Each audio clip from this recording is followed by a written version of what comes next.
చాలా చేంజెస్ వస్తాయన్నమాట బ్రెయిన్‌లో. ఇది ఎందుకు అంటే because of the hormones and first time మామ్స్‌లో ఎక్కువ ఉంటుంది. డెలివరీ తర్వాత నిద్ర ఉండదు. స్లీప్‌లెస్ నైట్స్, ఫీడింగ్ ఇస్తూనే ఉండాలి. దానివల్ల కూడా చాలా ఉంటుంది. But stay strong. ఏమీ కాదు. ఒకవేళ ఈ డిప్రెషన్ అనేది ఇలాంటి సింప్టమ్స్ మీకు పర్సిస్టెంట్‌గా ఉన్నాయి అంటే please consult your doctor. And ఇంకా ఏం చేంజెస్ ఫేస్ చేస్తారు అంటే బ్రెస్ట్ చేంజెస్. చాలామందికి పాలు అలా నిలవ ఉండిపోవడం వల్ల గడ్డలు కట్టడం, చీములాగా రావడం, నొప్పి రావడం లాంటివి ఉంటాయి.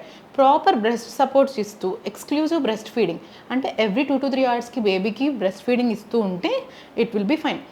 ఈ చేంజెస్ అన్నీ కూడా టెంపరరీయే.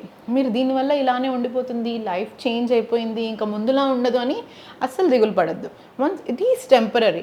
మీరు మీ మదర్‌హుడ్‌ని ఎంజాయ్ చేయండి. అండ్ చుట్టుపక్కల ఉండేవాళ్ళు కూడా వాళ్ళు ఇవన్నీ డెలివరీ అయిన తర్వాత ఇవన్నీ ఫేస్ చేస్తారనేది అర్థం చేసుకొని, మేము కూడా చేసుకున్నాం, మాకు డెలివరీ అయింది, ఇదంతా కామన్ అని మాత్రం అనుకోవద్దు.